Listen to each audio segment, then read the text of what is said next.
Welcome back, healthy people, to On Call with Dr. Randy. We have my frat brother, line brother, Mississippi native, engineer, No, father of I'm saying. twins, Jarvus Cox on the podcast Yeah, today.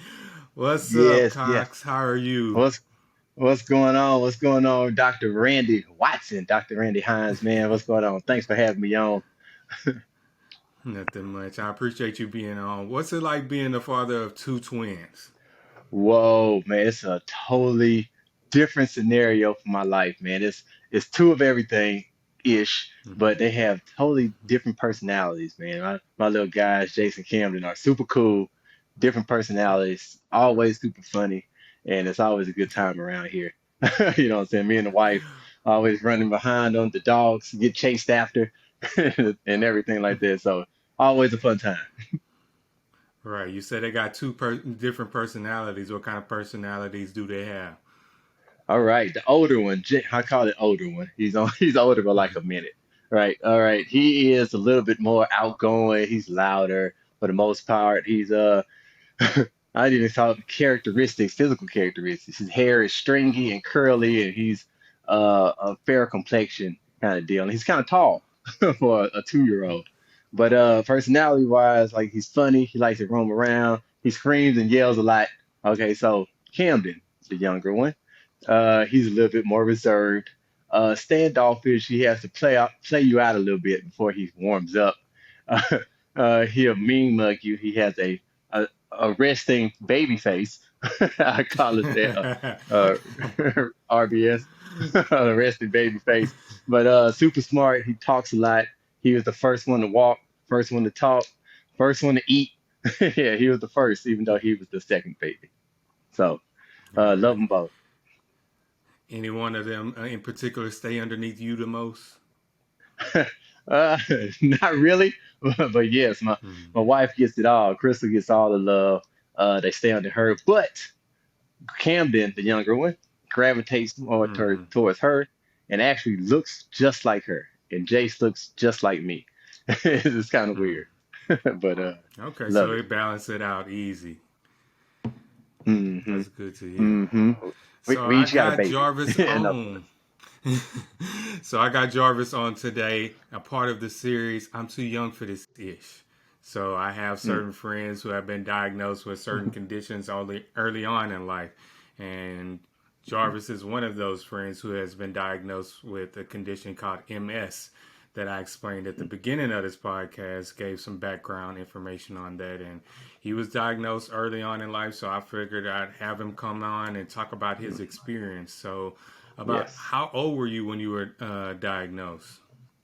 This happened about 8 years ago. So I was about what 20, 28, 29 when I actually got diagnosed. Yes. So, what were some of the early symptoms that you started to have that Hmm. made you go get checked out? Yes, yes, yes. Super crazy. One thing I want to lead off with, do not take for granted the stuff that your body does naturally. So some of the early on conditions were vertigo. I turned my head, it gets super loopy all the time. I had walking issues. I couldn't, for my right side, right arm, right leg, it was like overshoot. So if I would point at something, it'll just misfire, right?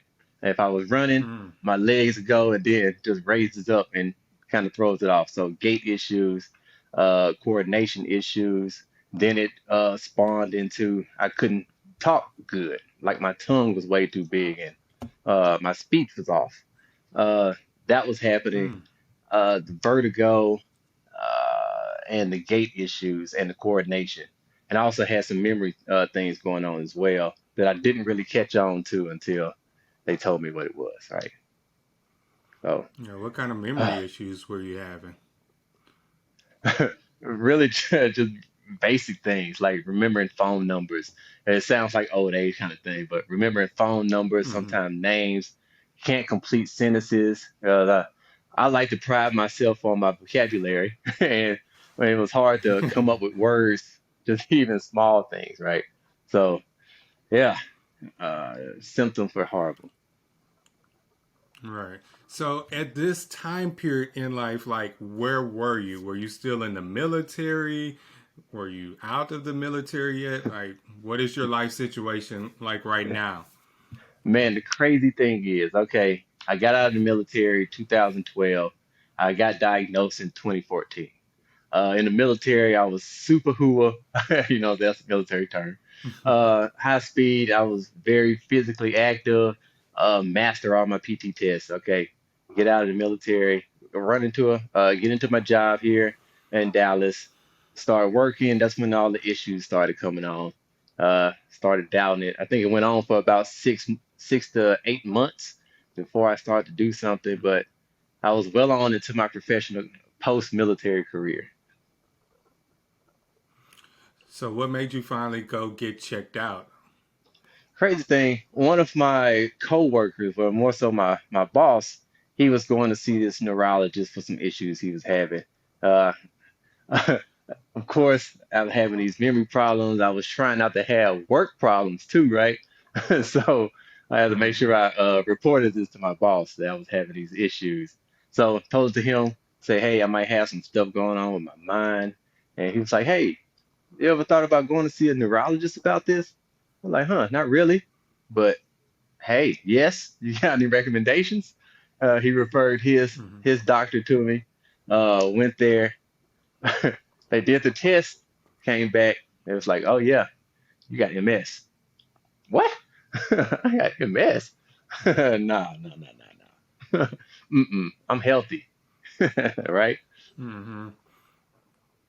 What did you think was So, going on at first? man, Because you said this had been going on for a couple of months, and sometimes we just try to like stretch something out, right, right. just like give our body time to correct itself. Like, what did you originally think was going on with you? Don't laugh, don't laugh. I thought it was sinus. Okay. I thought it was sinuses. I thought was having a bad sinus reaction, a flare up. I don't know, because when I went out of state, or just went out the city, I don't even call it out of state, because I went to your graduation party. I was doing having the same symptoms during that Hmm. time, and so uh, I couldn't diagnose you then. true, true, true, man. You was too busy partying, man. That party we went to was awesome, by the way. But no, I appreciate it. yes. So rolled out. I was in life. Like right now, I'm having a memory issue. You know what I'm saying? Complete my sentence. Anyway, so yeah. Yeah, so what happened as far as like when they told you that you were diagnosed, the next steps after that? Oh yeah, the first one is disbelief, right? I'm like, mm-mm, mm-mm. Hmm. They are not talking about me. I need a second opinion. So, of course, Hmm. was in the military. Got out. I'm in the VA system. Went to the neurologist at the VA, and they confirmed it. After a couple of tests, they read my chart from the outside neurologist, and then they did their own test. They came to the same conclusion. So I'm assuming during this whole time process, you start kind of researching stuff on your own, trying to learn more about MS. Like, what was Yeah. that research process like for you? I give you my chronological order. I started off as, this is not real. MS is not this. Okay, I don't have this right here. All these other issues. You say my nerves are shedding. I don't feel that kind of thing. So during my research, I learned I learned what MS is, the background of it, the characteristics of it, and how different they are for everyone. So no one has the same ailments. During this course, I Hmm. talked to some people. There were some coworkers with MS, but a little bit worse than I have. So because they're having uh, debilitating issues, right? Uh, so yeah, my researcher took me there, just ask some questions, ask people, ask my outside neurologist what can I expect, and my VA neurologist what can I expect from them. I'm trying to get different perspectives on it. Right. So the people that you knew who had had MS, what kind of questions did you start kind of asking them about their own personal symptoms, their treatment options? Like what did you ask them? It was mostly geared towards the treatment options because I was looking for something that was mild. After I came to the realization that I had it after a few a few weeks, a few months rather. I got diagnosed in 2014 and started Hmm. taking medication in 2015. So uh, during that time span, asking people what type of medicine they was taking. I was going over oral medications, of course, the auto injectable ones, the infusion ones, trying to find something that was light because I knew I wanted to start a family and I didn't want to take something that would prohibit that, right? From me experiencing that and also Hmm. my wife experiencing as well. So just doing that process, asking people what their reproductive status was, were they really trying to have kids and taking this Hmm. medicine, and talking to my doctor. So everything was geared towards the medication. So you mentioned your wife earlier. How great was it having somebody with a medical background on your side to help you out during this whole process? Amazing, right?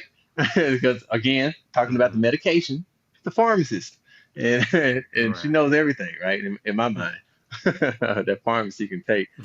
So that was good because now she does special order pharmacy. She actually works with patients that take these medications and everything like that. So given the background that she has, being married to someone with MS, she's able to talk to them. But she also helps me in determining new medications because I do want to switch. Still looking for something that's mild, something that's good, and she has Hmm. actually educated me on a lot of the medications that I thought I wanted to take. That once she gave me the facts, Hmm. she was like, I was like, nah, I'm good. I'm gonna stick to what I got. Right. So how do y'all kind of work that out as far as her going over certain meds and treatment options for you? Y'all just sit down and you kind of let her give her spiel, or you just kind of start asking questions out the like about it, like, "Hey, babe, tell me about this." Right. Yes, exactly. The latter. Once something, you see all kind of commercials come on, right? So once you see something, I Hmm. see something come on like ocrelizumab. I mean, just call it. Um, I say, hey, have you heard about that, baby? You know what I'm saying? Any market research you can give me on some of these things on this particular drug? Like, well, let me tell you about this real quick. So we take our seat and we go over the facts. She print out her thing from work and we start going over lines, right?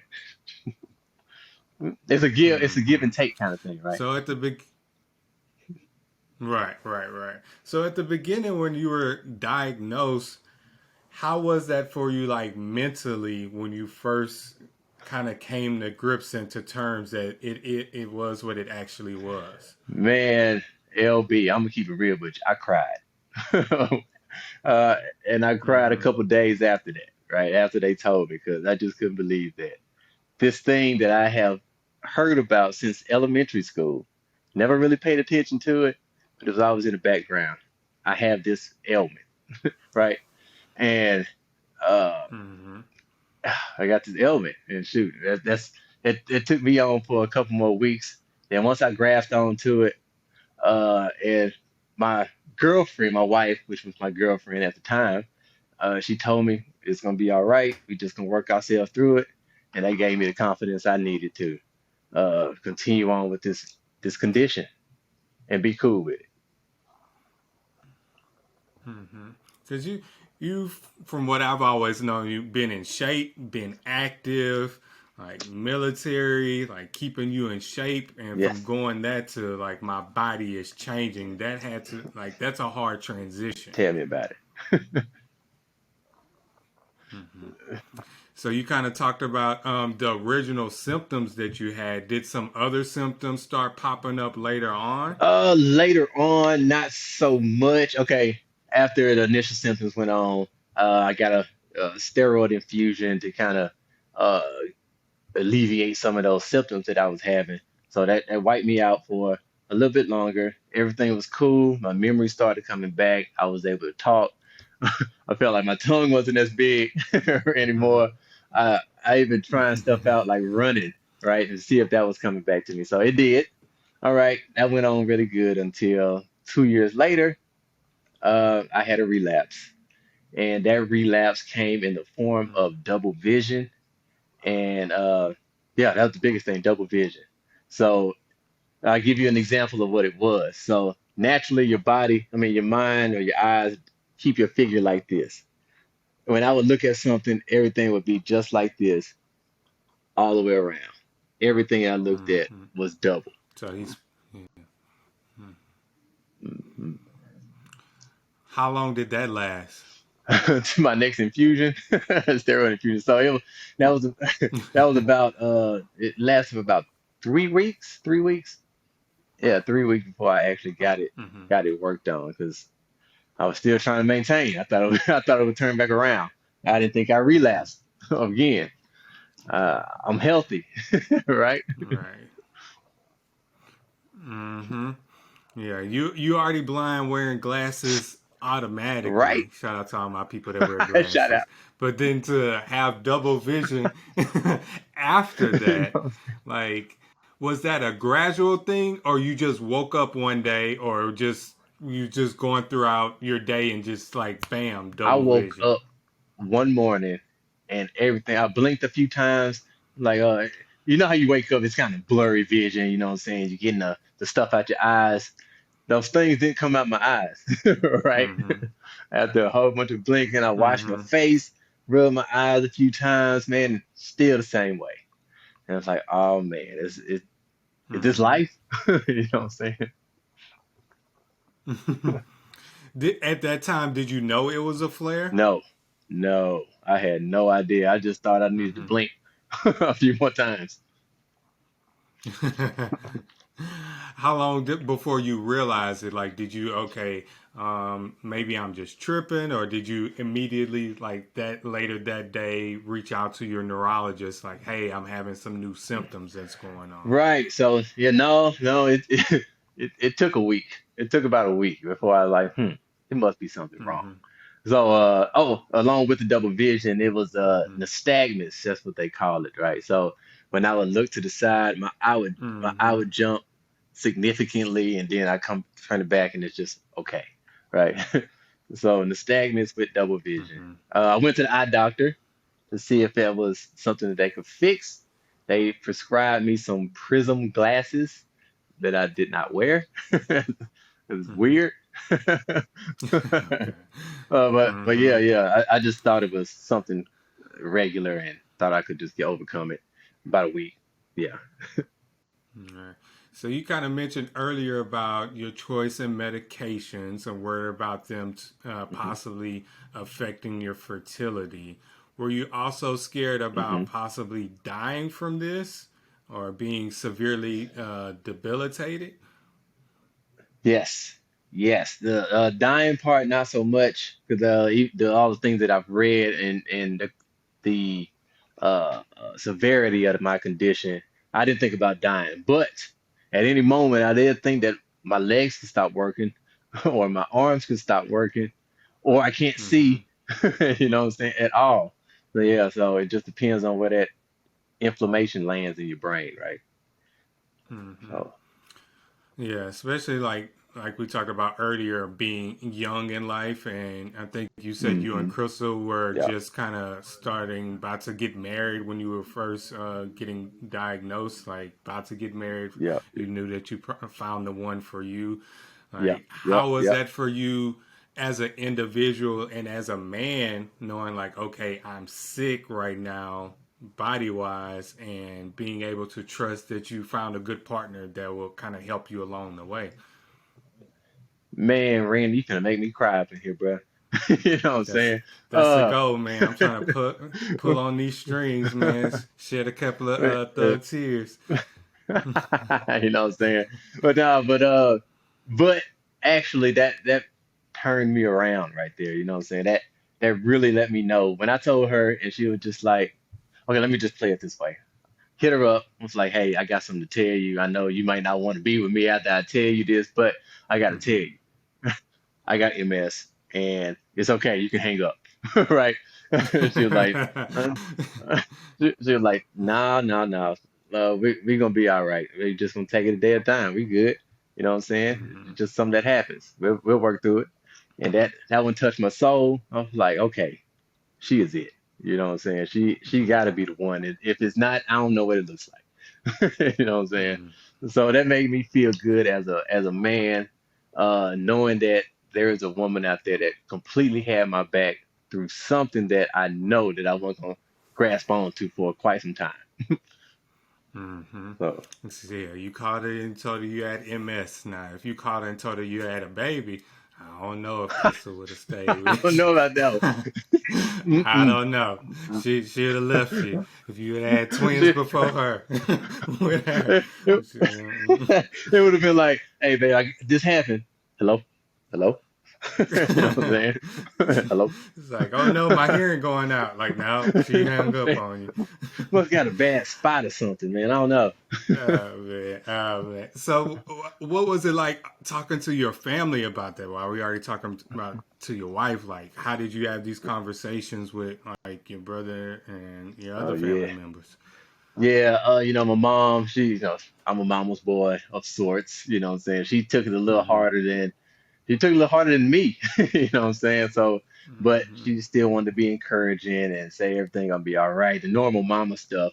So, of course, she started reaching in her bag of tricks and bag of research tricks and started pulling out all the Mm-hmm. stops, what she could do, what we can learn about, who I can possibly go see in terms of care. Uh, so she was very supportive. My dad, uh, him being a dad, of course, want to be the hard one. I want to be real Mm-hmm. tough and say, "Hey, you good, son? All right, don't worry about that kind of thing. This is just something that happens." Uh, so Mm-hmm. he took it well. He tried to encourage me, and my brother did the same. So everybody was very positive on this condition, and they've still been very supportive. Right. Mom was reaching into her bag of tricks trying to find stuff. Did that ever feel like overwhelming? Because I know moms can be overwhelming with the information that they find. And, oh, I found this one study or I found this herb that may be able to help you. Did you ever feel overwhelmed by family support? Yes, yes, yes. Well, Mama has all the tricks, like I said, all the vitamins that I need to take. Go ahead, take this vitamin D. You need to go re-up on your fish oil. You know what I'm saying? You need to Mm-hmm. make sure you drinking water, get that inflammation down. You taking your vitamins D today? Take your vitamin C, your zinc. You know what I'm saying? Mm-hmm. Mailing stuff to me, right? So Mm-hmm. I don't got no Right. space. So what has the treatment process been for you like the last couple of years? Is it just constant infusions every couple of months that you get? Like, tell me kind of about what's your schedule like? All right, so I am on the auto inject stuff, the sub Q. There we go. Sub Q. I do the auto injections. I've been doing that with started off with Capaxone, uh, then it migrated over to Glatopa. Same family of stuff. It's just the non-name brand version of Capaxone. So I've been on that the whole time. I've been thinking about moving to an more oral thing to kind of Mm-hmm. give me some relief because I hate needles. I've always hated needles, Mm-hmm. and I do and I do these 3 times a week, right? Auto inject. So anyway, Mm-hmm. uh, I've been trying to find something to get me off the needle parts because I hate them, but everything else, the oral medication just seems like it's so harsh. The toxicity levels are higher than I want them to be. The infusions, they are in my plan, in my thoughts, but the toxicity levels on those are pretty high. And I know they're only like some are only twice a year. And that kind of is appealing to me, right? So I might do something like that. But right Mm-hmm. now, just been on the sub Qs. Has there been any side effects that you've noticed taking those sub Q medications? By sub-Q, he means No. basically he's injecting the medication underneath his Yeah. skin. For those who don't know what sub-Q is. Oh, appreciate that, man. Appreciate that. That dictionary. But no, no side effects that I can really tell from the Copaxone or the Glatopa rather. No, except for the injection sites where I have some knotting there. It may look kind of deformed a bit for a little while, and it get maybe up to maybe silver dollar size. Uh, I guess puff ups, if you want to call it that, lack of a better word. Mm-hmm. So injection spot reactions gets a little red, and it's also scary as heck. So Mm-hmm. Right. So, how often do you have to go see your neurologist, and what do y'all kind of talk about when you go see your neurologist? once a year, I typically go see her, and it's usually towards the end of the year. And once I do talk to her, I have been doing recently since COVID the video visits, telenursing, whatever you want to call it. But prior to that, Mm-hmm. we go over the normal things, my movement mechanics, are my reflexes still good? Can I walk still? Or does she notice any differences that I don't see in my vision, maybe? So just the typical things that my initial symptoms were, plus some other little minor things that she may notice or want to go over. Did you have to go and do any kind of physical therapy for this? Because you're Uh, talking about your movement, your mechanics, mhm, your gait was abnormal, the vertigo, like right. physical So no, therapy involved in your treatment. no therapy, no physical therapy outside of what I was kind of doing on my own. Because I was still hitting the gym, making sure I was my coordination was still there. I was still going running and things like that, and making sure that my mobility was still good. I have a test with my hand because I couldn't do this when my Mm-hmm. symptoms started. It was doing all these other things. So I go do a test or look over the shoulder kind of thing. So nothing formal, but things that I had read about during my research time that I could kind of test for to make sure it's still working. Mm-hmm. And no recent episodes of remission the last couple of years. None, none. Not in the past few years. Thank you, thank you. Won't he do it? Amen. Praise God. Yeah. Speaking of God, Right. like how much during this whole situation have you gotten in closer relationship with God, if at all? Yes, man, super close. Once this happened, I mean, I had a close relationship with God in the first place. My grandma always had me at church. I always got a shout out, Miss Illinois Littleton, Illinois Cox. Love you, Grandma. Always had me in the church and everything like that. So my faith has always been there. But once it got diagnosed, of course, you go through those little internal things when something's amiss, right? But you know what I'm saying? I had Mm-hmm. to climb back on, go to my church, listen to some more sermons, and know that God had a reason for all this, right? You know what I'm saying? So as mild as it is, and He made it mild, but He also made me sit down to think about my health. So thank you. Mm-hmm. Did you ever go through a period of why me? Oh, of course, of course. And just keep it real with you, I went through a bout of depression with it, and along with other things that were going on in my life, this had to come and jump on my back. So of course, why me kind of thing. I'm already going through this situation. Why are you going to add this on? Body, why are you turning against me kind of thing, right? Mm-hmm. How'd you pull yourself out that hole? Because sometimes we don't realize we're in that depression hole until it's Right, too late or somebody else kind of recognizes it first. right. Uh, when I guess started noticing how I was treating other people, right? You know, as they say, hurt people hurt people. Mm-hmm. So I was being a little bit more standoffish and more apprehensive towards people, and I had to recognize that. And then reality checks. Crystal, my wife, she gave me a Mm-hmm. hard reality check Mm-hmm. and say, and asked me what is wrong with you, kind of thing. You are. you weren't like this. What's up? You know what I'm saying? Mm-hmm. And even dismissive of my friends, and I just have to be told. My family told me, my parents, my mom told me, what's up with you, kind of thing. So they reeled Mm-hmm. me in. They helped me realize that something was going on with me, and then I had to do some internal thinking and see, like, hey, I might be depressed. Mm-hmm. Yeah. If anybody who gonna call you out, it's Crystal. Hmm. She gonna call you out and Man, hold you accountable. that's the Louisiana in me. So, so yep. Definitely. So, shout out to the boot. Right. Yeah.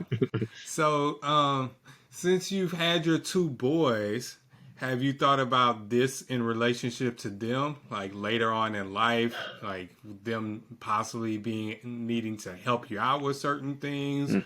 or worried about them possibly developing this later on in life? What kind of thoughts have you had with this in relationship to your twins?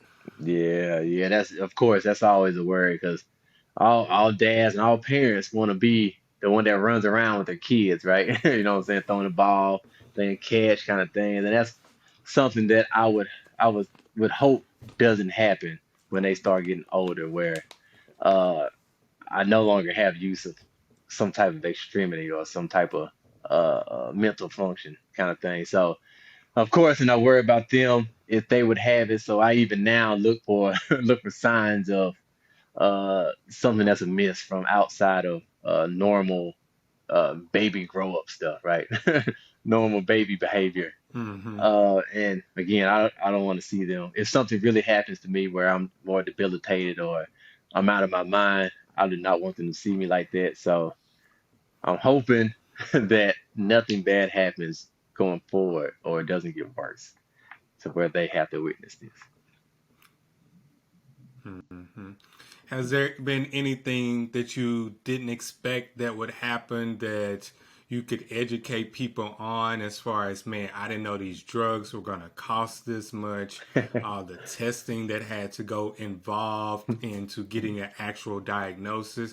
Sometimes we as physicians, we just kind of put orders in and like, okay, Right, you got to go get this blood work done. And now you're getting like a $5,000 bill that right. we may not know about until you tell us later or you just keep it to yourself. Like, what was those unexpected things for you along this journey? Right, right. The biggest thing was the diagnosis side of it, and then the post test things. So the post diagnosis things, because you got to make sure your blood work is still good. You got to make sure that you're still eating right, kind of thing. Just the mechanics that goes into keeping you. I mean, it's kind of bad to say, but keeping your body intact, especially if you got some type of condition where you don't know what can happen, right? So. Uh, Mm-hmm. I just didn't realize, and also I didn't realize how much love people have for you, right? You know what I'm saying? Because I'm just gonna say it, sometimes people let you down, but it's been a lot of people in my life Mm-hmm. that have been told of this ailment or condition, and they were cool about it, and that's the positive side about it. And like I said, the negative is just everything that's involved with diagnosis and keeping up with your health and medication and everything like that and trying to find something that's suitable for you. Right. Have you joined any like support groups? I have not. But I do piggyback off my mom because she joined the support group. So she tells me all the things that happen there. She sends me the publications and the literature that they send out. And I read it, you know what I'm saying? Because she has a little bit more Mm-hmm. time than I do than I do to research these things. So, in this overall process, is there anything you wish you would have done differently? Actually, yes, getting out the military and staying active. So that's like I think the depletion of vitamin D is one of the causes of MS. And like I said, I've been super physical the majority of my adult life, and physical and active, and you know what I'm saying. So it's just weird that things kind of fell off like that, right? So that's how it goes. Do you think, like, kind of where you are right now, as far as being more in tune with your body, that if this wouldn't have happened, that you wouldn't be as in tune with your body? As far as I know, you do CrossFit Hmm. sometimes. Yep, yep, I know you're probably monitoring what you put into your body diet yep. wise more so.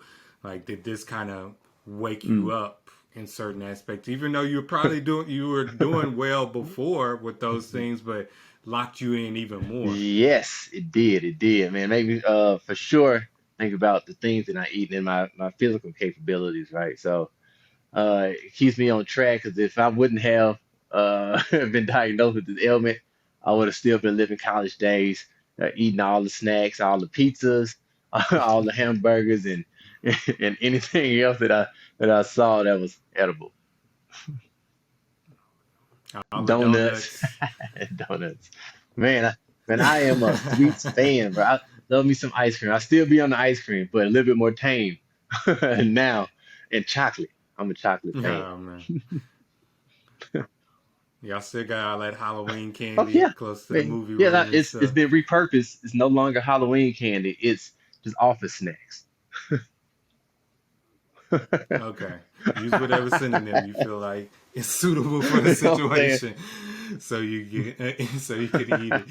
Oh man! So if you had to leave some lasting words of wisdom for individuals listening to this episode, those who don't have MS, those who do have MS, about your whole situation and how everything's developed, like what would you say? I would just say just take care of yourself. That's the biggest thing.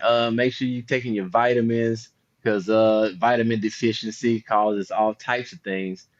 Keep your stress down as much as you can. I know this world is crazy right now. Just keep your stress levels down because stress causes all types of inflammation in your body, and you'll never know what that could do, and you can get diagnosed with MS, right? So just Mm-hmm. maintain your physical being, your physicalness. At least get out and walk, do something that's physical, and hug on your loved ones, man, because you never know when you'll need somebody or when you got to tell somebody some bad news or some unfavorable news, and you want them to be acceptable of it, right? Accepting of it. So just take care of yourself because nobody else will as much as you will. Church. That boy preaching over there. You know Reverend what I'm saying? Cox, man, with the good word over there.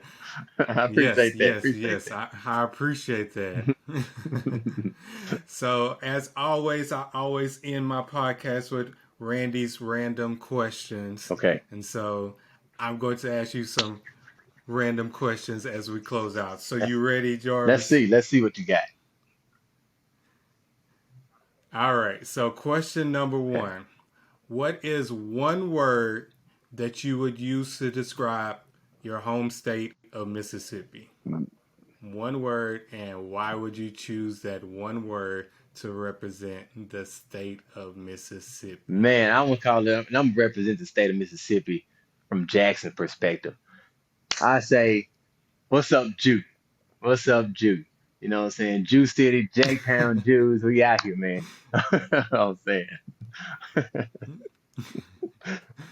So, someone who's not from Mississippi and doesn't know what that means, explain what "What's up, Jew" is. Even though it's more than one word, it's a whole thing that he It, just said. You gotta it's explain "What's up, Jew." What does it's that a mean? movement, man. Jew, J-U. You know what I'm saying? So it's just something that's endearing. Like, what's up, man? What's going on, Jew? What's happening, man?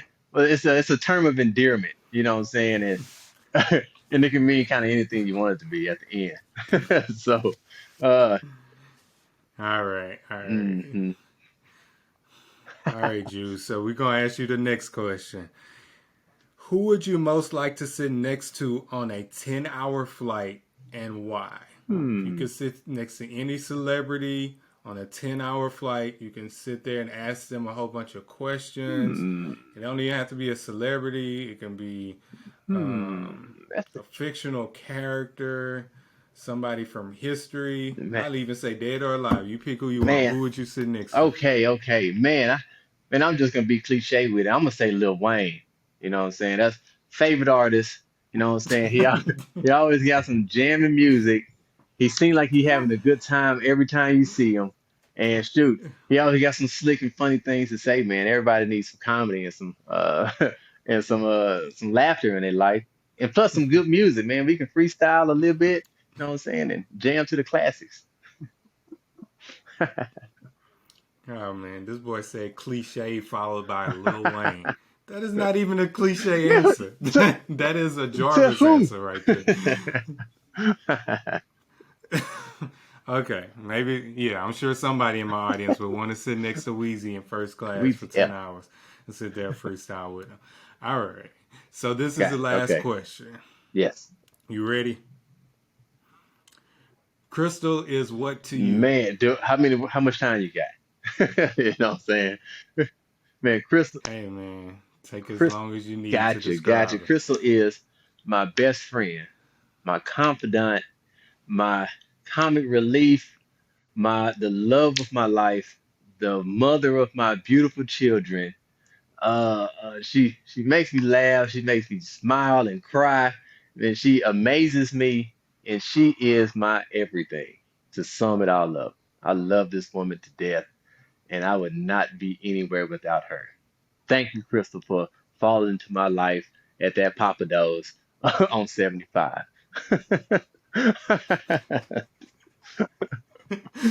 Oh man, it's a whole bunch of women over there like and you gonna get somebody in trouble.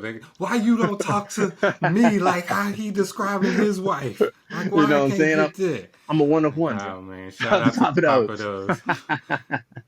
Do's. That's funny. Oh man, we're gonna get them to sponsor this podcast. We're gonna send them an episode. But all right, Jarvis, thank you for being on. We're gonna Appreciate let you off Randy's random Thank you. question hot seat. Thank you for sharing a whole bunch of information and being willing and being open and honest. And hopefully, this information that you have provided will Oh, serve to help Man, others. again, I want to thank you for inviting me on this show. This amazing podcast, brother, man. I listen to you all the time. You're a wonderful brother. You're a wonderful line brother, and you're a wonderful doctor and all. Love you, Brand. All right, appreciate it. Love you too, man.